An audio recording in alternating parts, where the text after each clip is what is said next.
That's a 10. That's a good one. Yeah.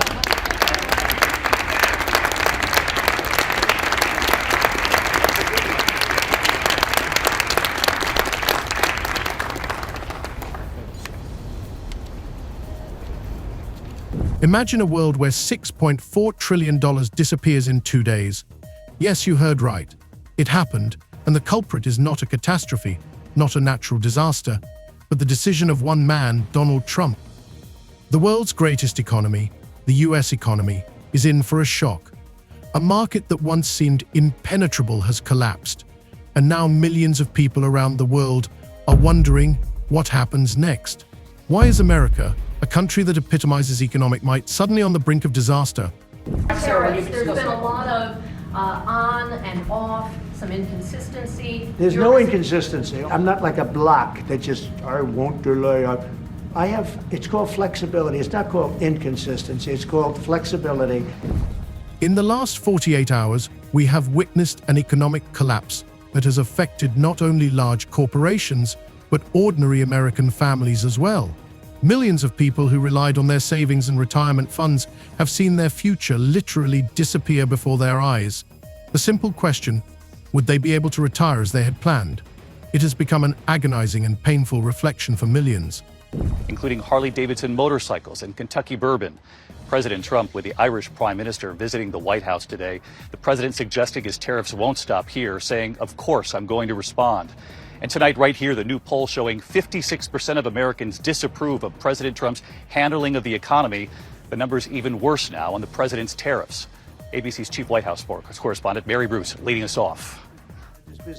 Today, President Trump side by side in the Oval Office with the head of the Irish government. But what is Trump himself doing at this moment? Amidst the economic collapse, with markets crashing and people losing everything, he continues to defend his controversial tariffs while playing golf at a lavish tournament paid for by Saudi Arabia. Strange, isn't it? His policies, which include stiff tariffs on imports, have resulted in huge losses for major American companies. But what's worse is that ordinary citizens now face rising prices on groceries, cars, and even the most basic goods. And all of this is the result of decisions he made. With Elon Musk's views on weighing into very much national politics, national elections in Europe.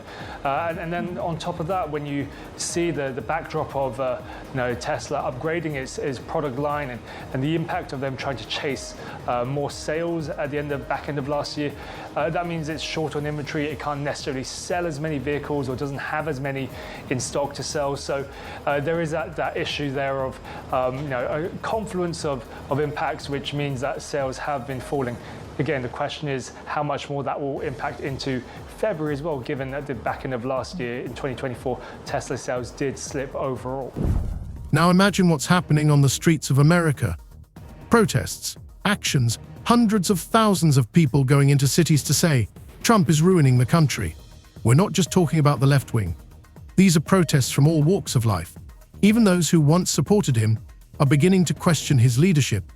The phenomenal economic losses, the incredible levels of inflation are all resonating. Has America fallen victim to its own political game? US President Donald Trump has announced a 25% tariff on all car and light truck imports into the country. It's due to come into effect on April 2nd. Economists and world leaders are warning that it will be a tax on consumers and have a chilling effect on the global economy. But to Americans, Trump paints a rosy picture, predicting that the levies will spur growth. And what's even more disturbing is that amidst this chaos, as if in response to everything that's going on, Trump decides to declare Emancipation Day. What is it? A new economic maneuver that could not only plunge the country into an even greater crisis, but also provoke international repercussions that we can't even fully appreciate yet. How will this affect the future of the US economy and the global political arena? The answer to that question is something we should be looking for now. Instead of focusing on saving the economy, Trump continues to escalate the trade war despite the threats and suffering of ordinary people. And who can stop this process? Is it possible that the US faces a new economic reality in which its global leadership will no longer be so obvious? Watch this video to find out how one decision can lead to tragic consequences and what steps can be taken to try to get the country back on the right track. movement. I think you're going to remember today it's going to be a free nation that we're dealing with. We're going to have a very free and beautiful nation. It's going to be Liberation Day in America, and it's going to be a day that hopefully you're going to look back in years to come and you're going to say, you know, he was right. This has turned out to be one of the most important days in the history of our country. The world has just witnessed an astonishing economic collapse. In 48 hours, $6.4 trillion disappeared, an amount comparable to the annual GDP of major countries. This happened not because of world catastrophes, global economic crises, or natural disasters. No, it was Donald Trump's new tariffs that sent American and global markets into a state of shock. The tariff rates imposed by the Trump administration have been the catalyst for this tragedy, causing stock markets to plummet and shattering the hopes of millions who trusted the old America First manifesto. But what is behind this collapse? And police in Italy are investigating possible arson after a fire destroyed more than a dozen Tesla vehicles. Elon Musk is calling the incident at a Rome dealership terrorism. This comes as Tesla has been the target of recent protests around the world. Judge for yourself. From the moment the new tariffs were imposed, the market immediately responded with a sharp drop. The Dow Jones and S&P 500 indexes lost more than 10% of their value within 2 days. For most economists and financial experts, it was clear that the consequences would be massive. But more importantly, it didn't just affect large corporations like Apple, Tesla, and Qualcomm, whose shares fell by a record 25%, but ordinary Americans as well.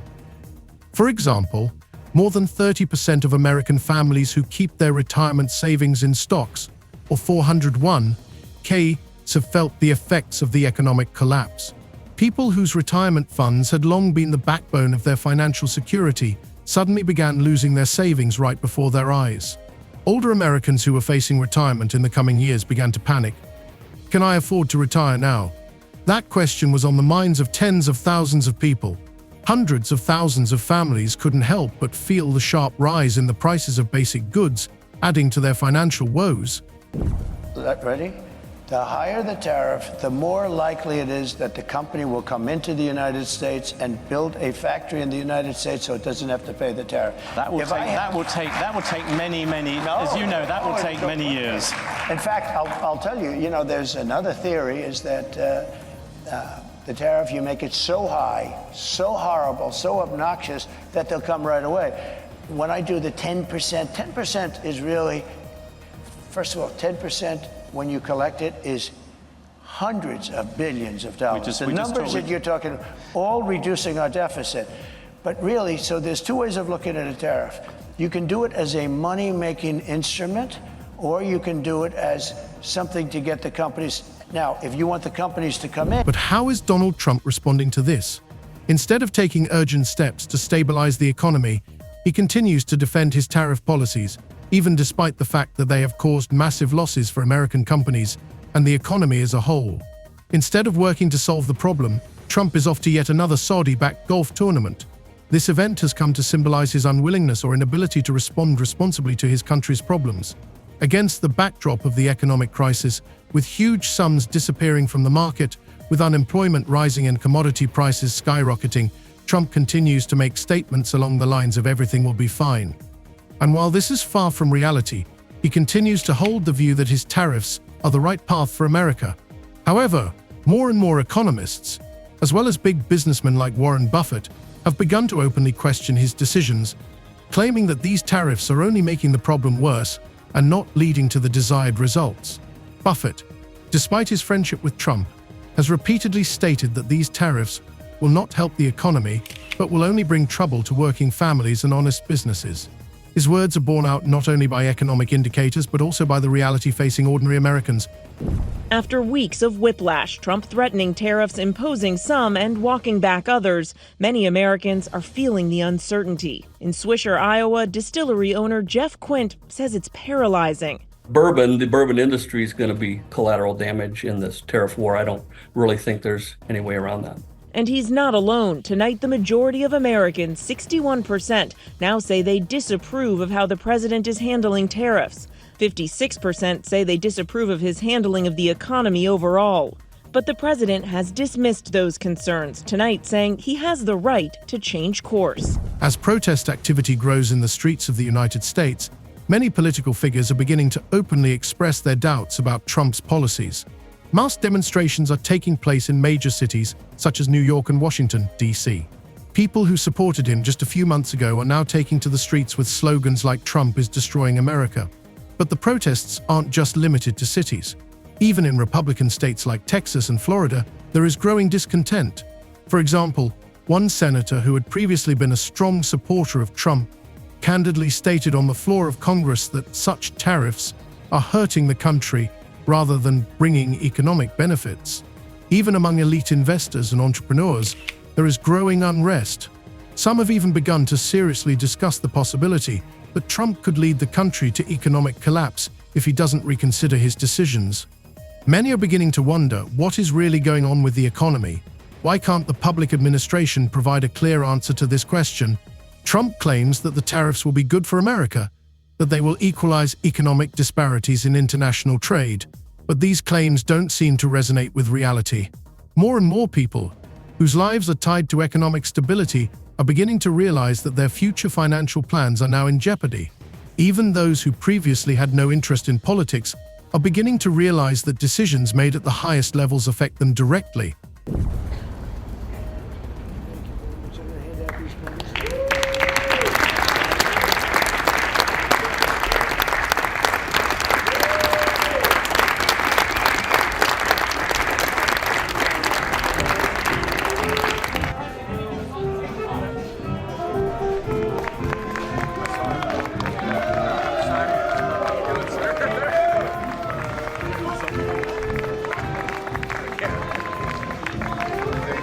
The economic reality is different from what Trump is trying to portray.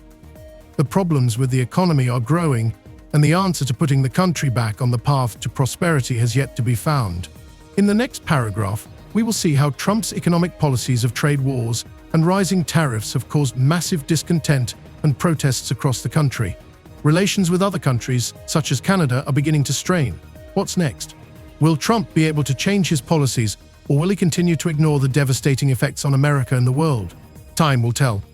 After the economic collapse became an undeniable fact, public discontent only intensified. Millions of Americans, faced with the loss of their savings and rising prices, began to realize that their leaders' actions had caused such devastating consequences.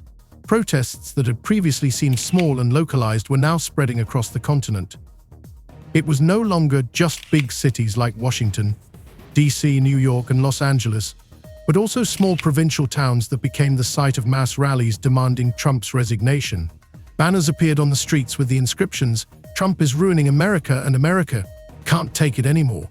But more worryingly, the protests have begun to spread to traditionally Republican states like Texas and Arizona, where support for Trump has always been high.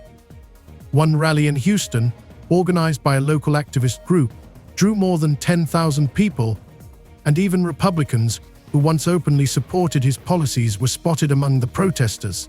One such protester, a former military man from Texas, said that Trump has forgotten what it means to work for the country, not for his own personal interest. Social media has become an important field for discussing not only politics, but also how Trump affects the lives of Americans.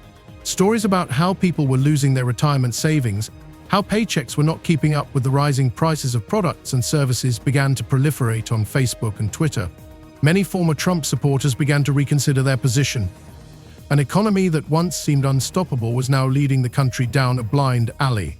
And it was visible in every city, in every neighborhood, in every family. After Trump imposed those sweeping 25% tariffs on aluminum and steel imports, the European Union retaliating with tariffs on up to $28 billion of U.S. goods. Trump making it clear this isn't over, vowing to respond in kind with sweeping retaliatory tariffs early next month. But amazingly, amidst this political and economic crisis, Trump himself didn't seem bothered by it. When the issue of his tariffs was brought up in a press conference, he didn't respond to the criticism. Instead of offering real steps to improve the situation, he continued to insist that he was right. It became a topic of discussion in both Washington and New York. In one interview conducted with a member of Congress, he was asked a direct question: how can you continue to defend these tariffs when they are obviously hurting the country? To which he replied, "Trump doesn't see the real situation. He keeps saying that tariffs will solve the problems with the economy, but they won't." After this sentence, several congressmen openly stated that they would not support his policies in the future. Even among his closest allies, doubts began to surface. Influential Republicans began holding private meetings with economists to get to the bottom of what was really going on. Meanwhile, on the international stage, the situation was becoming increasingly tense. Amid the domestic crisis, Trump decided to continue his hard line on trade. But this decision turned out to be disastrous for relations with other countries. Thus, Canada, which had long been considered a loyal partner of the US, suddenly began to respond to the aggressive trade policy of the US. Already in the first days of March 2025, Canadian Prime Minister Mark Carney announced that the country would impose retaliatory tariffs on energy and agricultural goods imported from the United States. This measure caused a wave of outrage in American business circles, as the cost of imported energy and agricultural products immediately increased by 15%. This decision by Carney not only caused economic losses for the US, but also hit American family budgets. The average price of gas in the US rose 10% in a matter of days, exacerbating already existing inflation. Canada's strategy has become clear. If the US continues to wage economic warfare, Canada will look for new ways to strengthen its economy without depending on the US market. And judging by recent announcements, it has already begun actively seeking new partnerships in Europe and Asia. We begin with the president's trade war escalating tonight. This evening, the retaliation against the United States, Canada, and the European Union responding quickly, just hours after President Trump's 25% tariff on all steel and aluminum coming into the United States. Canada, the largest supplier of steel to the U.S., slapping new tariffs on $20 billion worth of U.S. goods that are sold in Canada.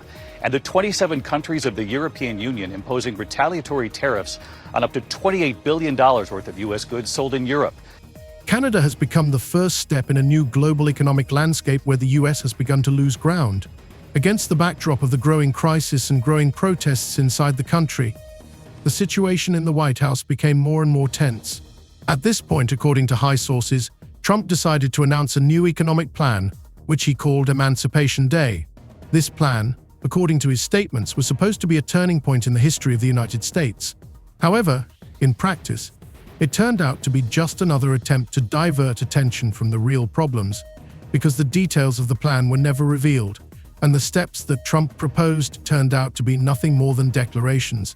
No one knew what exactly he was proposing: tariffs on all countries, tax increases, or the creation of new trade blocs. There were no answers. Meanwhile, active diplomatic work began in the international arena.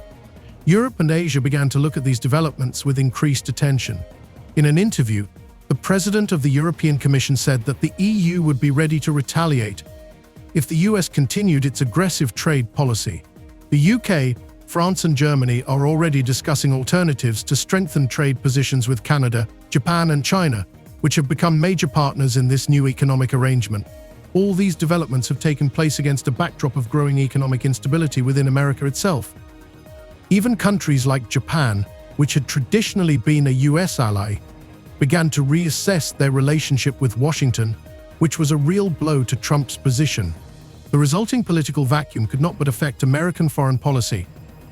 Against the backdrop of broken relations with Canada and the increasing isolation of the US from Europe, other countries began to actively seek ways to avoid dependence on the US market. China, for example, announced the creation of a new trade bloc that included not only Asian countries, but also some European states, including the UK, France, and Spain. This news was a real blow to the US, as it signaled the beginning of the end of American dominance in global trade. In response to these international changes, Trump continued his aggressive moves. He focused on the idea of making America great again, but it was essentially just an attempt to regain lost ground on the international stage without a clear plan. The press and political analysts began to actively discuss that the Trump administration may no longer be able to manage the economic situation, and that his policies were only making the country worse. This was a topic that was increasingly raised in interviews with experts, as well as in public statements by members of his team, who began to gradually distance themselves from the president. All these events led to the fact that at the end of April 2025, at one of the rallies in Washington, on the deteriorating economic situation, several deputies and political activists declared that it was time for a change. People began to demand not only Trump's resignation, but also to find a new path for economic recovery. The main question in their statements was, can we trust a man who destroyed the economy to run the country? The answer to this question was increasingly obvious. Trump was not ready to change course, and the future of the country depended on who could take his place. And so, against this backdrop, as the political crisis reached its tipping point, the US economy continued to fall. The tariff wars did not bring the expected benefits, but instead exacerbated the problems faced by millions of Americans. The country faced losing not only financial stability, but also political influence on the world stage.